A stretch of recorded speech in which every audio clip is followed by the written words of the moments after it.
Sir ಇಲ್ಲೇ ಇದೆ ಅಲ್ಲೇ ಸರ್ ಅಲ್ಲಿದೆ ಸರ್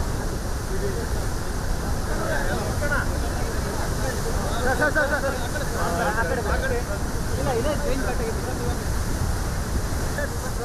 ಸ್ವಲ್ಪ ಸೈಡ್ ಸರ್ ಕಾಣ್ತಾ ಇಲ್ಲ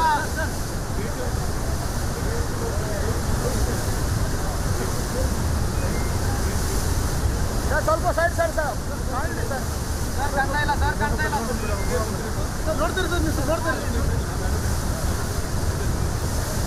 ಸರ್ ಸರಿ ಸರ್ ಸರಿ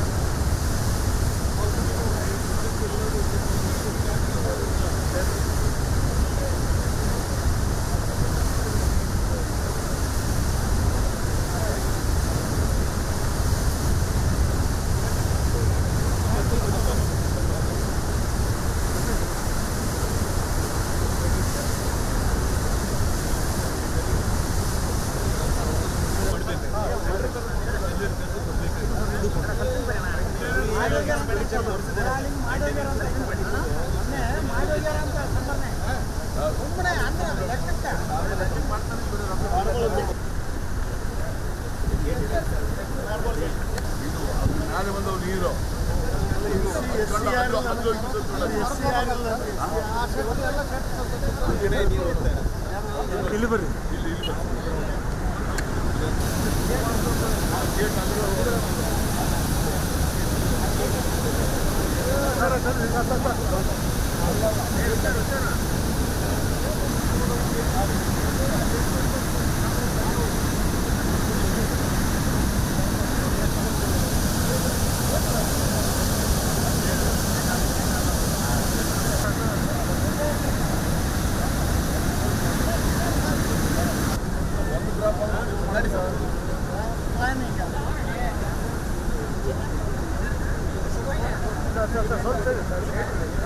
ನೀವು ಬರ್ತೀರಿ ಎಲ್ಲ ಬರ್ತೀರಿ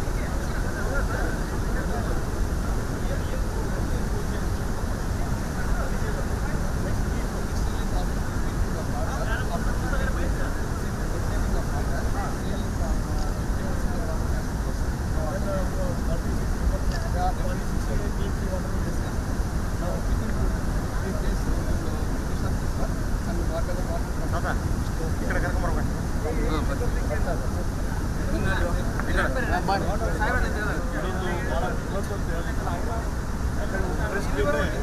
ಕಿತ್ಕೊಂಡು ಹೋಗಿದ್ದಾರೆ ಸೆಂಟ್ರ್ ಕ್ಯಾಮ್ರಾ ಸರ್ ಬಹುಶಃ ರಾಜ್ಯ ಸರ್ಕಾರದ ಒಂದು ನಿರ್ಲಕ್ಷ್ಯ ಅನ್ನೋದು ಮೇಲೆ ಆಗ್ತದೆ. ಏನಾಗಿದೆ ಇತ್ತೀಚಿನ ವರ್ಷಗಳಲ್ಲಿ ಇದು ಯಾವುದೇ ರೀತಿ ರೆಗ್ಯುಲರ್ ಆಗಿ ಮೇಂಟೈನ್ ಮಾಡೋದು ಮತ್ತೊಂದೆಲ್ಲ ಆಗಬೇಕಲ್ಲ. ನೀರಾವರಿ ಇಲಾಖೆ ತೆಗೆದುಕೊಂಡಂಥವ್ರು ಇಲ್ಲಿದ್ದಂಥ ಅಧಿಕಾರಿಗಳಿರ್ಬೋದು, ಮೇಲ್ವಿಚಾರಣೆ ಮಾಡುವಂಥ ಮಂತ್ರಿಗಳಿರ್ಬೋದು, ಯಾರೇ ಇರ್ಬೋದು, ಬಹುಶಃ ಈ ರೀತಿ ಡೇ ಟು ಡೇ ಈ ಮೇಂಟೈನ್ ಮಾಡುವಂಥದ್ದು ಮತ್ತೊಂದು ಅದು ಕಿತ್ಕೊಂಡು ಹೋಗ್ತದೆ ನೀರಿನ ಫೋರ್ಸಿಗೆ ಅಂತಂದರೆ ಇನ್ನು ಉಳಿದು ಎಷ್ಟು ಸೇಫ್ ಇದೆ ಅನ್ನುವಂಥದ್ದು ವಿಚಾರ ಮಾಡಬೇಕಾಗ್ತದೆ. ಈಗ 6 ತಿಂಗಳ ಹಿಂದೆ ಈಗ ಇಲ್ಲಿ ನೀರು ಇರಲಿಲ್ಲ ಡ್ಯಾಮ್ನಲ್ಲಿ. ಲಾಸ್ಟ್ ಟೈಮು ಒಂದೇ ಕ್ರಾಪ್, ಈ ಭಾಗದ ಜನ ಒಂದೇ ಕ್ರಾಪ್ ಬೆಳೆದಿದ್ದಾರೆ. ಆ ಸಂದರ್ಭದಲ್ಲಿ ಡ್ಯಾಮ್ನಲ್ಲಿ ನೀರು ಇಲ್ಲದಂಥ ಸಂದರ್ಭದಲ್ಲಿ ಇದೆಲ್ಲ ನಿರ್ವಹಣೆ ಮಾಡೋದು ಮತ್ತೊಂದು ಎಲ್ಲವನ್ನೂ ಕ್ಲಿಯರ್ ಮಾಡಬೇಕಾಗಿತ್ತು. ಅಥವಾ ಇವತ್ತು ಏನೋ ಒಂದು ಈ ರೀತಿ ಮಷಿನ್ ಮೇಲೆ ಡಿಪೆಂಡ್ ಆಗಿರುವಂಥ ಸಂದರ್ಭದಲ್ಲಿ ಡಿಸೆಂಬರ್ ಬಂದು ಭೇಟಿ ನೀಡಿ ಹಂಗೆ ತರತುರಿಯಲ್ಲಿ ಹೋದ್ರು ಯಾವುದೇ ರೀತಿ ಅಲ್ಲ ಅಂದರೆ ಅವ್ರಿಗೆ ಉತ್ತರ ಕೊಡ್ಲಿಕ್ಕೆ ಆಗ್ತಾ ಇಲ್ಲ. ಇಲ್ಲೇನಾಗಿದೆ, ಇದಕ್ಕೇನು ಆನ್ಸರು, ಫಾಲ್ಟ್ ಅವ್ರ ಕಡೆ ಇದೆ.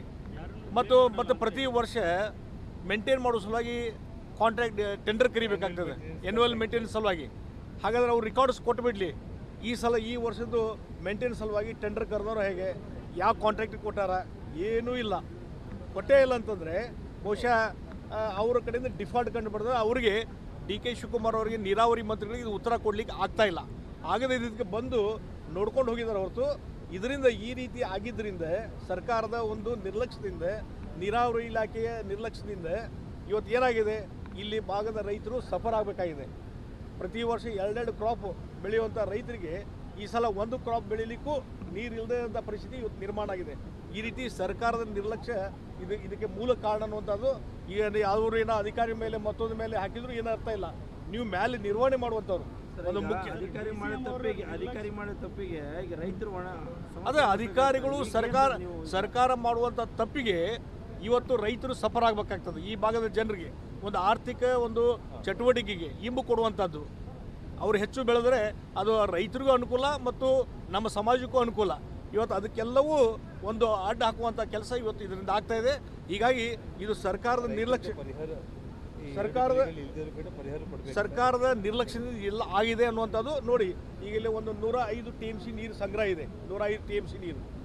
ಆ ಸಂದರ್ಭದಲ್ಲಿ ಈಗ ಅವರು ಹೇಳುವ ಪ್ರಕಾರ, ಇಲ್ಲಿ ಇಂಜಿನಿಯರ್ಸ್ ಇರ್ಬೋದು, ಸರ್ಕಾರ ಹೇಳುವ ಪ್ರಕಾರ ಇದನ್ನೆಲ್ಲ ನೀರು ಖಾಲಿ ಮಾಡಬೇಕು, ಒಂದು 50-60 TMC ನೀರು ಹೊರಗೆ ಹಾಕಬೇಕಾಗ್ತದೆ. ಇನ್ನು ಬರೀ 40 TMC ನೀರು ಉಳಿತಂದರೆ ಇನ್ನು ಅದರಿಂದ ರೈತರಿಗೆ 2 ಬೆಳೆ ಬೆಳೆಗೆ ಸಾಧ್ಯನೋ ಇಲ್ಲವೇ ಇಲ್ಲ. ಹೀಗಾಗಿ ಇದರಿಂದ ರೈತರು ತೊಂದರೆಗೆ ಒಳಗಾಗ್ತಾರೆ ಮತ್ತು ಈಗ ಅವರದ್ದು ಎಲ್ಲ ಬೆಳೆ ನಾಶ ಆಗುವಂಥದ್ದು ಇದೆಲ್ಲ ಒಂದಕ್ಕೊಂದು ಇದಾಗ್ತದೆ. ಅದಕ್ಕೆ ರೈತರಿಗೆ ಪರಿಹಾರಧನ ಕೊಡುವಂಥ ಕೆಲಸವು ಸರ್ಕಾರದಿಂದ ಆಗಬೇಕು ಮತ್ತು ಇಲ್ಲಿ ತುರ್ತಾಗಿ ಯಾವ ಹಂತದಲ್ಲಿ ಇದನ್ನು ರಿಪೇರಿ ಮಾಡಿ ಅದನ್ನು ಕ್ರಸ್ಟ್ ಗೇಟನ್ನು ನಿಲ್ಲಿಸುವಂಥದ್ದು ಮೊದಲಿನ ಯಥಾಸ್ಥಿತಿ ತರುವಂಥ ಕೆಲಸ ಮೊಟ್ಟ ಮೊದಲು ಆಗಬೇಕಾಗಿದೆ.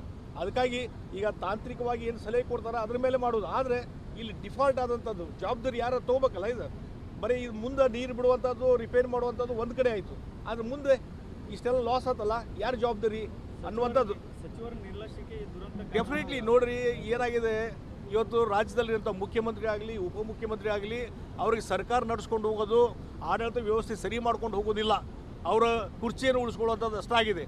ಆ ಗ್ಯಾರಂಟಿ ಯೋಜನೆ ಸಲುವಾಗಿ 50-60 ಸಾವಿರ ಕೋಟಿ ಹಣ ಖರ್ಚು ಮಾಡ್ತಾ ಇದ್ದಾರೆ. ಇಲ್ಲಿ ನಿರ್ವಹಣೆ ಮಾಡೋ ಸಲುವಾಗಿ ಕೆಲವೊಂದು ಕೋಟಿ ಹಣ ಇವರಿಗೆ ಇಲ್ಲದಂಥ ಪರಿಸ್ಥಿತಿ ಇವತ್ತು ನಿರ್ಮಾಣ ಆಗಿದೆ. ಹಣದ ಒಂದು ಕೊರತೆಯಿಂದ, ಅನುದಾನದ ಕೊರತೆಯಿಂದ ಇವತ್ತು ಡೇ ಟು ಡೇ ಇವತ್ತೇನು ಇಲಾಖೆಗಳು ನಡಿಬೇಕಲ್ಲ ಅದು ನಡೆದೇ ಇರೋದಕ್ಕೆ ಕಾರಣ ಅಂದರೆ ಇದು ಒಂದು ಮೂಲ ಕಾರಣ. ಅದಕ್ಕಾಗಿ ಹಣ ಖಜಾನೆ ಖಾಲಿಯಾಗಿದೆ. ಅದರಿಂದ ಇವತ್ತು ಯಾವುದೇ ಸರ್ಕಾರದ ಆಡಳಿತ ನಿರ್ವಹಣೆ ಮಾಡಲಿಕ್ಕೆ ಆಗ್ತಾ ಇಲ್ಲ ಅನ್ನುವಂಥದ್ದು. ನಾನು ಮೊನ್ನೆ ಸವದತ್ತಿಗೆ ಹೋಗಿದ್ದೆ. ಸವದತ್ತಿಯಲ್ಲಿ ಅಲ್ಲಿ ಸಿಂಧೋಗಿ ಅನ್ನುವಂಥ ಗ್ರಾಮ ಮತ್ತು 8 ಗ್ರಾಮಗಳಿಗೆ ಅಲ್ಲಿ ನವಿಲು ತೀರ್ಥದಿಂದ ಒಂದು ಸೈಪನ್ ಇದೆ. ಆ ಸೈಪನ್ನು ಒಂದು 40 ವರ್ಷದ ಹಳೆಯದು, ಅದನ್ನು ಮೇಂಟೈನ್ ಮಾಡಿಕೊಂಡು ಸರಿಯಾಗಿ ಇಟ್ಕೊಂಡಿದ್ರೆ ಇವತ್ತು ನೀರು ಉಳಿಸ್ಲಿಕ್ಕೆ ಏನೂ ತೊಂದರೆ ಇಲ್ಲ. ಆ ಸೈಪನ್ನು ಕೊಲ್ಯಾಪ್ಸ್ ಆಗಿದೆ. ಕೊಲ್ಯಾಪ್ಸ್ ಆದಮೇಲೆ ಅದನ್ನು ರಿಪೇರಿ ಮಾಡಲಿಕ್ಕೆ ಆಗ್ತಾ ಇಲ್ಲ, ನೀರು ತುಂಬಿದೆ. ಈಗ ನೀರಿದ್ರೂ ಸಹಿತ ಒಂದು 8 ಗ್ರಾಮಗಳಿಗೆ ಅಲ್ಲಿ ರೈತರಿಗೆ ಅವರ ಹಳ್ಳಿಗಳಿಗೂ ನೀರಿಲ್ಲ ಮತ್ತು ಅವ್ರಿಗೆ ಹೊಲಕ್ಕೂ ನೀರಿಲ್ಲದಂಥ ಪರಿಸ್ಥಿತಿ ಇವತ್ತಾಗಿದೆ. ಇದು ಕಾರಣ ಸರ್ಕಾರ. ಕಳೆದ 1 ವರ್ಷದಿಂದ ರೈತರು ಹೇಳ್ತಾ ಇದ್ದಾರೆ, ಹೋರಾಟ ಆಗಿದೆ 2 ಸಲ. ಈಗ ಮುಂದಿನವ್ರ ಹೋರಾಟಕ್ಕೆ ನಾನು ಹೋಗ್ತಾ ಇದ್ದೇನೆ ಅಲ್ಲಿ. ಈ ರೀತಿ ರಾಜ್ಯ ಸರ್ಕಾರದ ನಿರ್ಲಕ್ಷ್ಯದಿಂದ ಮತ್ತು ಸಂಬಂಧಪಟ್ಟ ಸಚಿವರ ನಿರ್ಲಕ್ಷ್ಯದಿಂದ ಇದಾಗಿದೆ ಅಂತ ನಾನು ಸ್ಪಷ್ಟವಾಗಿ ನಾವು 15 ಬಜೆಟ್ ಮಂಡನೆ ಮಾಡೀನಿ, ಎಲ್ಲ ಆಯಿತು. ನಿಮಗೊಂದು ರಾಜ್ಯದ ಒಂದು ಪ್ಲ್ಯಾನಿಂಗ್ ಇರಬೇಕಲ್ಲ. ಆಯ್ತು, ನೀವು ಗ್ಯಾರಂಟಿ ಫ್ರೀ ಕೊಡ್ರಿ, ಯಾರು ನಾವೇನು ಬೇಡ ಅನ್ನೋದಿಲ್ಲ. ಆದರೆ ಡೇ ಟು ಡೇ ಸರ್ಕಾರ ನಡಿಬೇಕಲ್ಲ, ಆಡಳಿತ ವ್ಯವಸ್ಥೆ ನಡಿಬೇಕಲ್ಲ, ನೀರಾವರಿ ಇಲಾಖೆ ನಡಿಬೇಕಲ್ಲ. ಈಗ ನವಿಲೆ ಗ್ರಾಮದ ಹತ್ತಿರ ಪರ್ಯಾಯವಾದಂಥ ಒಂದು ಡ್ಯಾಮ್ ಕಟ್ಟಬೇಕು. ಅಲ್ಲಿ ನೀರು, ಯಾಕಂದರೆ ಇಲ್ಲಿ ಸುಮಾರು 30 TMC ಅಷ್ಟು ಹೂಳು ತುಂಬಿದೆ, 30 TMC ಅಷ್ಟು. ಹೀಗಾಗಿ ನವಲಿ 32 TMC ಆಗ್ತಾ ಇತ್ತು. ಹಾಂ, ಕಟ್ಟಿದ್ರೆ ನವಲೆ ಕಟ್ಟಬೇಕಾಗಿತ್ತಲ್ಲ. ಅದಕ್ಕಾಗಿ ನೀವು ಈಗ ನೋಡ್ರಿ 50-60 ಸಾವಿರ ಕೋಟಿ ಇವತ್ತು ಖರ್ಚು ಮಾಡ್ತಿದ್ರಲ್ಲ ಗ್ಯಾರಂಟಿಗೆ. ಬಹುಶಃ ಅದನ್ನೇ ಖರ್ಚು ಅಲ್ಲಿ ಮಾಡಿದ್ರು ನವಿಲೆ ಹತ್ರ. ಪರ್ಯಾಯವಾದಂಥದ್ದು ಪ್ಯಾರಲಲ್ ಆದಂಥ ಒಂದು ಡ್ಯಾಮ್ ಕಟ್ತಿದ್ರಲ್ಲ, ಇದಕ್ಕೊಂದು ಪರ್ಯಾಯ ಸಿಗ್ತಿತ್ತಲ್ಲ, ಅಲ್ಲಿ ನೀರು ನಿಲ್ಲಿಸ್ಬೋದಾಗಿತ್ತಲ್ಲ. ಹೀಗಾಗಿ ಇದು ಮುಂದಾಲೋಚನೆ ಇಲ್ಲ, ಮತ್ತೊಂದಿಲ್ಲ, ಮುಂದಿನ ಯಾವುದೇ ರೀತಿ ವಿಷನ್ ಇಲ್ಲದಂಥ ಸರ್ಕಾರ ಆಗಿದೆ.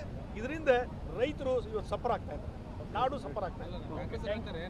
ನಾವೆಲ್ಲ ದೇಶಾದ್ಯಂತ ಡ್ಯಾಮ್ ಕಟ್ಟಿದ್ದೀವಿ, ಆದರೆ ಡ್ಯಾಮ್ನ ನಿರ್ವಹಣೆ ಮಾಡ್ತಾ ಇಲ್ಲ ಸರ್ ಇವತ್ತು. ಯಾರು ಕಾಂಗ್ರೆಸ್ ಅವರು ಹೇಳ್ತಾರೆ ನಾವು ದೇಶದಲ್ಲಿ ಡ್ಯಾಮ್ ಕಟ್ಟಲೇಬೇಕಾಗಿತ್ತು, ಯಾವುದೇ ಸರ್ಕಾರ ಇದ್ರೂ ಕಟ್ಟಬೇಕಾಗಿತ್ತು, ಅವಶ್ಯಕತೆ ಇದೆ. ಆದರೆ ಇದು ಯಾವಾಗ ಎಷ್ಟು ವರ್ಷದಿಂದ ಇವರು ಕಾಂಗ್ರೆಸ್ ಅವರು ಕಟ್ಟಿದ್ದಾರೆ, ಅದಕ್ಕಿಂತ ಮುಂಚೆನೆ 70 ವರ್ಷದ ಹಳೇದಿದೆ. ಹೀಗಾಗಿ ಸ್ವಾತಂತ್ರ್ಯಕ್ಕೆ ಮುಂಚೆ ಕಟ್ಟಿದ್ದಿದೆ. ಹೀಗಾಗಿ ಅವ್ರು ಇದನ್ನೆಲ್ಲ ಇನ್ನು ಹೇಳುವಂಥದ್ದು ಬೇಕಾಗಿಲ್ಲ. ಅಟ್ಲೀಸ್ಟ್ ಕಟ್ಟೋದು ಬೇಡ, ಈಗ ಹೊಸದು ನೀವು ಇದ್ದದನ್ನು ನಿರ್ವಹಣೆ ಮಾಡ್ಕೊಂಡು ಹೋಗ್ರಿ, ಅದು ಮಾಡ್ಲಿಕ್ಕೆ ಆಗ್ತಾ ಇಲ್ಲ ಅಂತ ಅದು ಭಾಳ ಬೇಜಾರಾಗೋದು ಶಕ್ತಿ. Okay, thank you.